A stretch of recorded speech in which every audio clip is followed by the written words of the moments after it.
आप सभी का अभिनंदन है हिंदी पथिक में। आशा करती हूँ आप सभी अच्छे होंगे। आज हम काल विभाजन के अनुसार प्रमुख पत्रिकाओं को देखेंगे जो आपकी प्रतियोगी परीक्षा की दृष्टि से महत्वपूर्ण है। आप सभी ये वीडियो पूरा देखिएगा। इससे पहले की क्लास में हम पत्रकारिता का परिचय, स्वरूप, लक्ष्य, प्रकार और काल विभाजन पढ़ चुके हैं, जिसे आप हिंदी पथिक बाई सोनी सिंह चैनल पे जाके देख सकते हैं।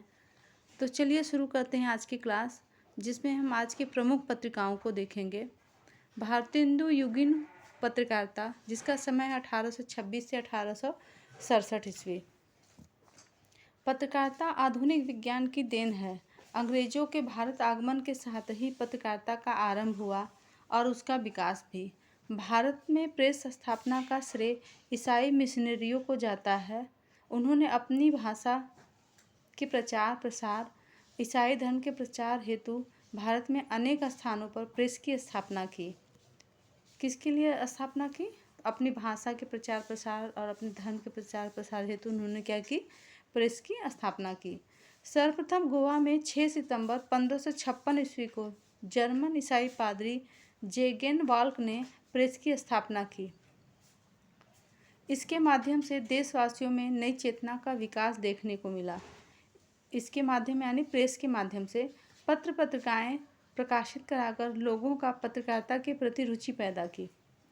पत्रकारिता का एकमात्र उद्देश्य सरकारी नीतियों का जनता को अवगत करना था और जनता की प्रतिक्रिया को सरकार को अवगत कराना था। जेम्स हिक्की अगस्टस ने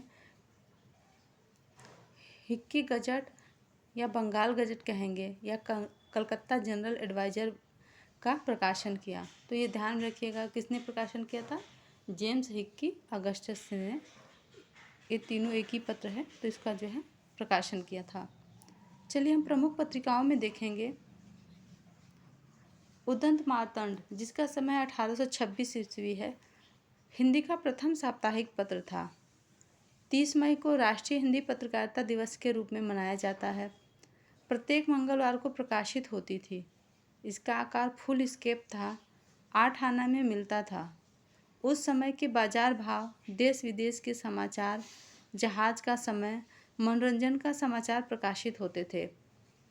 उदंत मार्तंड में खड़ी बोली का उल्लेख मध्य देशी भाषा के नाम से हुआ था।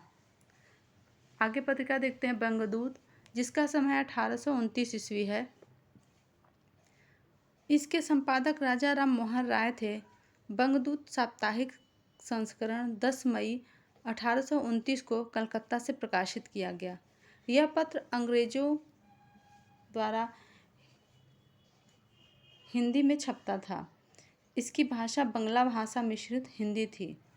अगला पत्र है प्रजामित्र, जो कि माफ़ी चाहूँगी इसी सीक्वेंस में हो गया है, इसको अलग होना चाहिए था लेकिन इसी में आ गया है, तो इसको ध्यान दीजिएगा। ये प्रजामित्र है जो कि 1834 ईस्वी में छपी थी और यह एक साप्ताहिक पत्र था और यह भी कलकत्ता से ही प्रकाशित होता था। इसकी कोई प्रति नहीं मिली, तो इसके बारे में बस इतनी ही जानकारी है। बनारस अखबार, आपको बता दें कि परीक्षाओं में अक्सर उसका प्रकाशन का समय पूछता है, संपादक का नाम पूछता है और पत्रिका कहाँ से प्रकाशित होती है ये पूछ लेता है। और कभी कभी जो है पत्रिकाओं का जो है सूत्रवाक्य भी पूछ लेता है, तो उसको ध्यान में रखिएगा। आगे बढ़ते हैं। बनारस अखबार, इसका समय है 1845 ईस्वी। यह काशी से प्रकाशित होती थी। काशी हिंदी का तो मुख्य केंद्र था ही, पर पत्रकारिता का भी मुख्य केंद्र था। यह काशी का प्रथम साप्ताहिक पत्र था। बनारस अखबार के बारे में सबसे पहले राधा कृष्ण दास ने अपनी किताब हिंदी भाषा के सामयिक पत्रों का इतिहास में दी थी। किस में दी थी? हिंदी भाषा के सामयिक पत्रों में के इतिहास में जो है इसकी जानकारी दी थी। किसकी? बनारस अखबार की। बनारस अखबार राजा शिव प्रसाद सितारे हिंद का था। इस पत्र की भाषा हिंदी उर्दू थी। हिंदी भाषी क्षेत्रों की हिंदी भाषा में प्रकाशित होने वाला प्रथम अखबार था बनारस अखबार। तो ये सब चीज़ें हैं, छोटी छोटी बातें हैं जिसको आप ध्यान में रखिएगा। इसी सबसे प्रश्न परीक्षाओं में बनते हैं। सुधावर्षण है अगला पत्र और इसका समय है 1854 ईस्वी। इसके संपादक श्याम सुंदर सेन थे। समाचार सुधावर्षण का प्रकाशन कलकत्ता से होता था 1854 ईस्वी में। यह हिंदी का प्रथम दैनिक पत्र था। अन्य पत्रिकाएं, इन प्रमुख पत्रिकाओं के अलावा वाजिद अली शाह के द्वारा बुद्धि प्रकाश 1852 ईस्वी में प्रकाशित होती थी। आगरा से सर्वहितकारक और प्रजा हितैषी नामक पत्रिका 1855 में जो है निकाला गया था। तो ये थी भारतेंदु पूर्व युगीन प्रमुख पत्रिकाएं, और बाकी भी छोटी बड़ी बहुत पत्रिकाएं निकाली गईं। उपयुक्त सभी पत्रों का हिंदी विकास में बहुत बड़ा ही योगदान था। तो आज हमने भारतेंदु युगीन पूर्व पत्रिकाओं का अध्ययन किया। आज यहीं तक। अगली क्लास में हम भारतेंदु युग की पत्रिकाओं को देखेंगे।